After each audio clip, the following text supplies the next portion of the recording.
आप सभी को राधे राधे। शबरी को आश्रम सौंपकर महर्षि मतंग जब देवलोक जाने लगे, तब शबरी भी साथ जाने की जिद करने लगी। शबरी की उम्र 10 वर्ष की थी। वो महर्षि मतंग का हाथ पकड़कर रोने लगी। महर्षि शबरी को रोते देखकर व्याकुल हो उठे। शबरी को समझाया, पुत्री, इस आश्रम में भगवान आएंगे, तुम यही प्रतीक्षा करो। अब वो शबरी इतना अवश्य जानती थी कि गुरु का वाक्य सत्य होकर रहेगा। उसने फिर पूछा, कब आएंगे?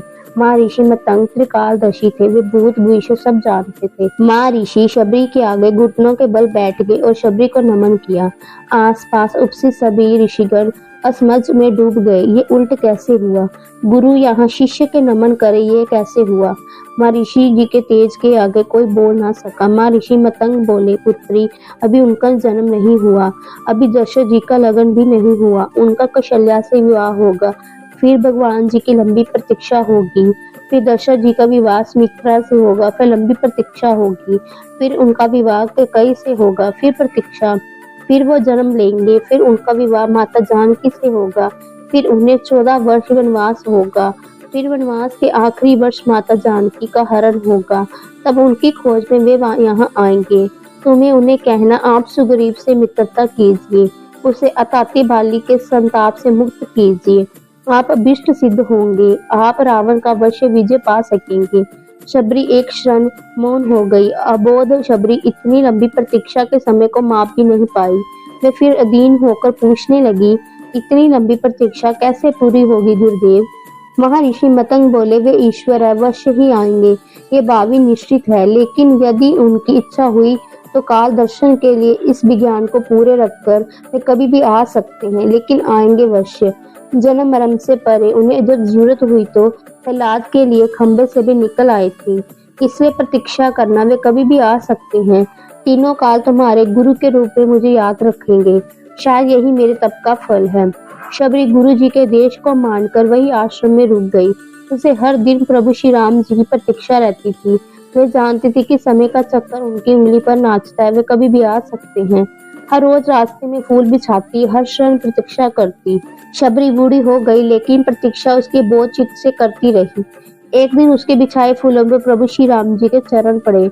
शबरी का कंठ अवरुद्ध हो गया, आंखों में अश्रुओं की धारा फूट गई। गुरु जी का कथन सत्य हुआ, भगवान उनके घर आ गए। शबरी की प्रतीक्षा का फल ये रहा कि जिन राम जी को कभी तीनों माता ने जूठा नहीं खिलाया, उन्हीं राम ने शबरी का जूठा खाया। ऐसे पतित पावन मर्यादा पुरुषोत्तम राम, दीन हितकारी श्री राम जी की जय हो, जय हो, जय हो। एक टक देर तक उस सुपुष्प को निहारते रहने के बाद वृद्ध बिल्ली के मुंह से स्वर्ण बोले फूटे, कहो राम, शबरी जी की कुटिया में ढूंढने में अधिक कष्ट तो नहीं हुआ? राम जी मुस्कुराए, यहाँ तो आना ही था न माँ, कष्ट का क्या मोल? जानते हो राम, तुम्हारी प्रतीक्षा तब से करी हूँ जब तक तुम जन्मे भी नहीं थे। ये भी नहीं जानती थी कि तुम कौन हो, कैसे दिखते हो, क्यों आओगे मेरे पास। बस इतना ज्ञात था कि कोई पुरुषोत्तम आएगा जो मेरी प्रतीक्षा का अंत करेगा। राम जी ने कहा, तभी तो मेरे जन्म के पूर्ण ही तय हो चुका था कि राम जी को शबरी के आश्रम में जाना है।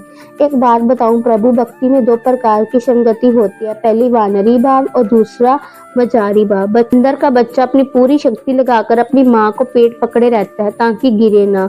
उससे सभी अधिक भरोसा माँ पर ही होता है, वे उसे पूरी शक्ति से पकड़े रखता है।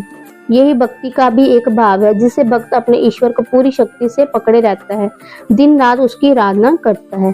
पर मैंने ये भाव नहीं अपनाया। मैं तो उस बिल्ली के बच्चे की बात थी जो अपनी माँ को पकड़ता ही नहीं बल्कि नीचे बैठा रहता है। माँ है न, वे स्वयं ही मेरी रक्षा करेगी। माँ सचमुच उसे अपने मुंह में टांग कर घूमती है। मैं भी निश्चित थी कि तुम आओगे ही, तुम्हें क्या पकड़ना। राम मुस्कुराकर रह गए। बिल्ली ने पुनः कहा, सोच रही हूँ बुराई में भी तुम्हारी तनिक अच्छाई छिपी होती ना। कहाँ सिंदूर के उत्तम, तुम गौर दर्शनी में है, तुम पतिनिष्ठ रघुकुल के भविष्य में वन की भीलनी। यदि रावण का अंत नहीं करना होता तो तुम कहाँ से आते? राम गंभीर हुए और कहा, भ्रम में न पड़ो माँ, राम क्या रावण का वध करने आया है? रावण का वध तो लक्ष्मण अपने पैर से बांस लाकर भी कर सकते हैं। राम हजारों कोस चलकर इस गहन वन में आया था तो केवल तुमसे मिलने आया था माँ, ताकि सहस्त्रों वर्षों के बाद भी जब कोई भारत के अस्तित्व पर प्रश्न खड़ा करे तो इतिहास लाकर उत्तर दे, इस राष्ट्र को क्षत्रिय राम उसकी बिल्ली माँ ने मिलकर गाड़ा है।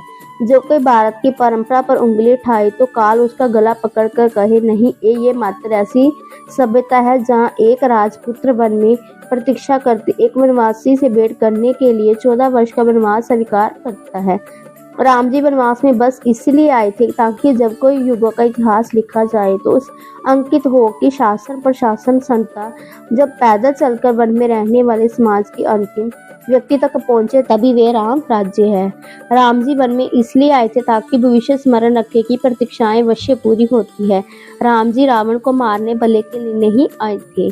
माता शबरी राम जी को निहारती। राम जी ने फिर राम जी की वन्य यात्रा रावण युद्ध के लिए नहीं बल्कि राम जी की यात्रा प्रारंभ हुई भविष्य के देश की स्थापना के लिए। राम जी राजमहल से निकला था ताकि विश्व को संदेश दे सके कि एक माँ की अवश्य इच्छाओं को पूरा करना भी राम होना है। राम जी निकले थे ताकि भारत विश्व को सीख दे सके कि किसी सीता का अपमान का दंड असभ्य रावण के पूरे समाज विश्व से पूरा होता है। राम जी आए थे ताकि भारत विश्व को संदेश की सीख दे सके कि विश्व में बैठे शत्रु की समाप्ति के लिए अवश्य है। पहले देश में बैठी उसकी समर्थक स्फुरन शाखाओं का नाक काटी जाए, है दुष्टों का घमंड तोड़ा जाए।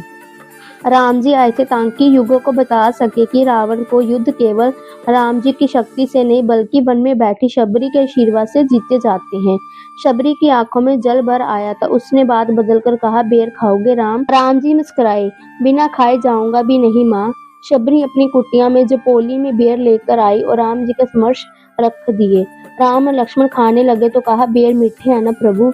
यहाँ आकर मीठे और खट्टे का भेद भूल गया हूँ, बस इतना समझ रहा हूँ कि यही अमृत है। शबरी मुस्कुराई और बोली, सचमुच तुम मर्यादा पुरुषोत्तम हो राम। मर्यादा पुरुषोत्तम भगवान श्री राम जी को बारंबार वंदना। जय श्री सीताराम।